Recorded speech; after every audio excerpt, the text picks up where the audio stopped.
Hi, this is Julie DeLeon, Curriculum Coordinator for Elementary Language Arts, and I wanted to debrief principals a little bit on the K-5 literacy job alike that we just experienced on August 14th.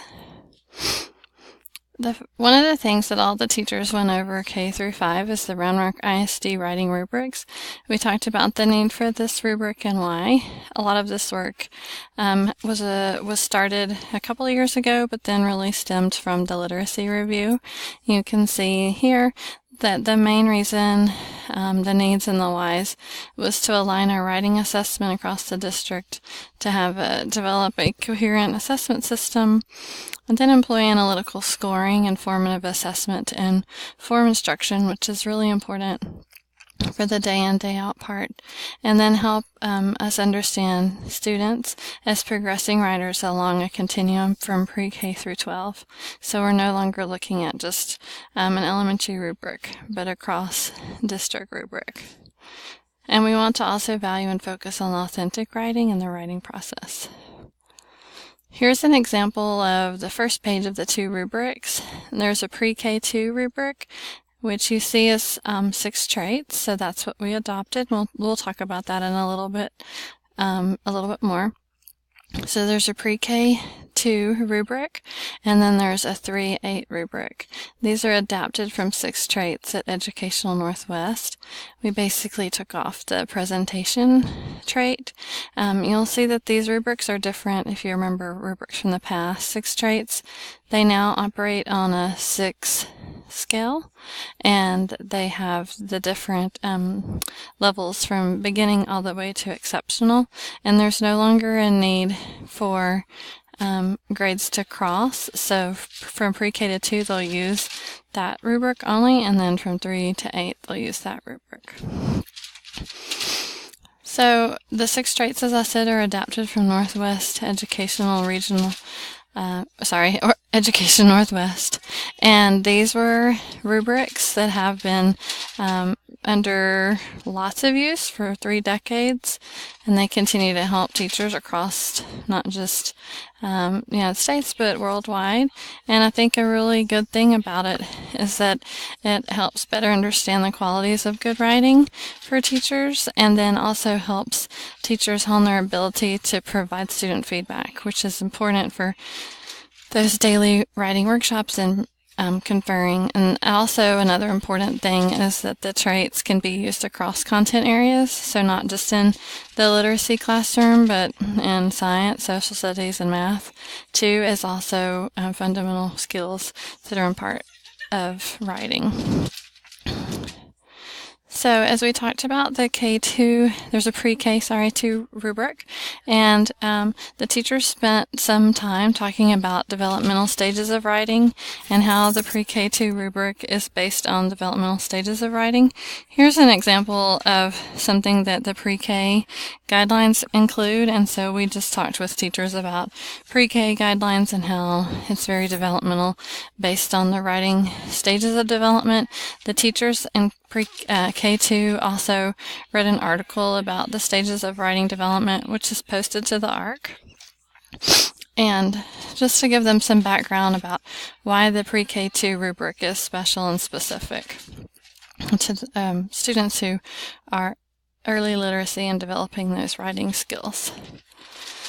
We also shared monitoring tools, so if you look at the bottom of the screen, it's highlighted blue. It's a little bit hard to read, but monitoring forms. This is on the assessment resources page in the ARC, and teachers can go to that for monitoring forms. That's an important part because not only are you scoring papers and conferring with kids, but you need to keep records of the goals that you're working on with kids as they progress across these continuums. The on-demand samples are going to be collected 3 times a year. This is a chart that we shared with teachers. Also, the dates are available in the district assessment calendar. You can see that at the beginning of the year, everybody will take the on-demand writing sample from K through 5. Middle of the year, K through 3 and 5. 4th grade will do STAR Ready, and they'll use the STAR rubric for that. And then at the end of the year, K through 3 will do on demand. 4th grade will take their sample from writing, and 5th grade will not have an end of the year. Instead, they'll use the beginning of year in 6th grade when they transition. The writing samples will be based on certain genres, based on the grade level, and this is an alignment that committees looked at as part of the literacy review to really bring the consistency across pre-K all the way to 12 on how we're building writers and what we're assessing, and that's really important. And so you can see from pre-K through 2 that on-demand are going to focus on personal narrative, and grades 3 and 4 will focus on expository, and grade 5 will be an argumentative or a persuasive piece. Teachers will report to Eduphoria. We have directions for them under the assessment resources page in the units where the assessment shows up. And we're reporting through the student inventory, which is the same part of Eduphoria that we report BAS. We also talked with Jeff Anderson through a webinar that was tailored to Round Rock ISD. That was a really cool opportunity for grades 3 through 5. He's authored Everyday Editing, and he has a new book coming out called Patterns of Power. Teachers started off by thinking about DOL, and he had this question: what is the difference between teaching grammar and practicing it? So we talked about that, and we talked about how practicing editing, it's really practicing editing and not teaching it. So DOL isn't really teaching anything, it's just practicing. And then there's too many skills at once for kids to focus on. There's not like a focus, it's a lot of skills. And then it's really correcting errors, and it's not teaching. And instead, he offered, let's show kids how conventions activate meaning, and then that's how he focused the rest of his time. So we really thought about how DOL is not the best practice, and how we really want to model and show kids how conventions work in language and as in text. He has this quote that he shared, which I thought was a great quote, and he said, grammar is reading and writing crashing together to make meaning. So that's really important, and through the authentic grammar we look at that, and we separate just the DOL and correcting, which is just the act of correcting and not really thinking about the reading and writing and how they're making meaning together for purpose with the conventions that the author has chosen to use. So he went through invitations. He went through an invitation to notice. You can see an example. So he gives a mentor sentence, and kids notice. They talk about what they notice, what they see, what they know, what they're wondering about, what else, and he probes. And then that could be a day's work, could be 2, probably 1. Then they go into a compare and contrast invitation.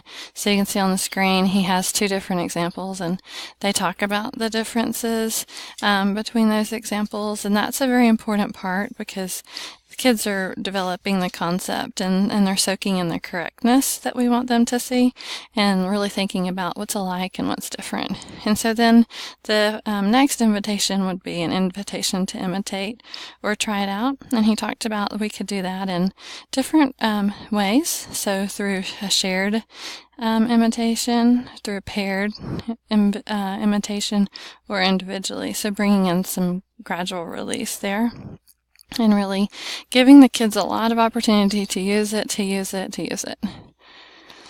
He also talked about a focus phrase. So, for example, if in the previous sentences we were looking at compound sentences, you can see there. And so he talked about having a focus phrase that you would present to kids that you would share. And so the example was, I joined sentences with commas in one of the fanboys. That's maybe a more sophisticated one. He also talked about how you could start off more simple and say, I joined sentences with a comma and an and. And so then fanboys could be later. Fanboys are the conjunctions that use. So he talked about a lot of use of the phrase, the focus phrase with kids, and then giving them visual examples. So to the right, you could see a visual example based on the mentor text, like earlier, this one on the right here. Comparing that mentor text sentence and then sentence, comma, and sentence. So it's supporting the focus phrase. So lots of visuals for kids, lots of scaffolds for them to build the understanding of why that meaning is taking place in the way that it is with grammar. The teachers also learned about new resources on the ARC in the Lessons and Learning Experiences tab. You can see here's a screenshot of some.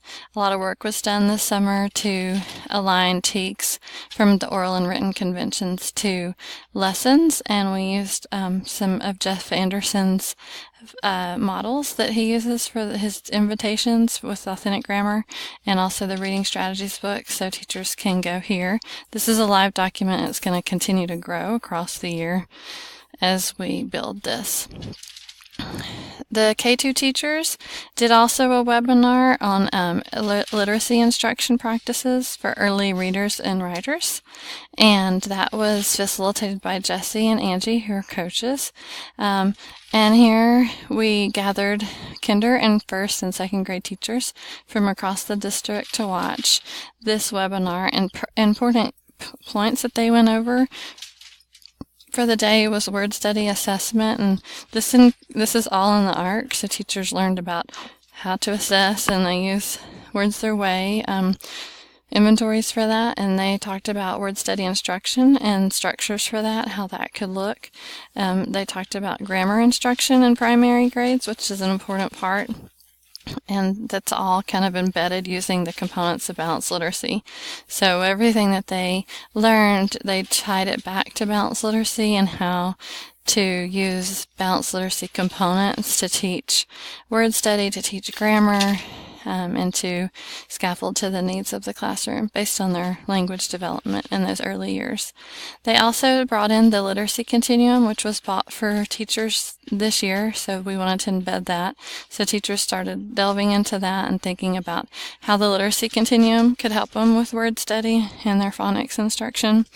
They also talked about language arts minutes and the specific ones to balanced literacy, and supported teachers in trying to think through how they could take word study and bring those into their block with their schedule, grammar the same way.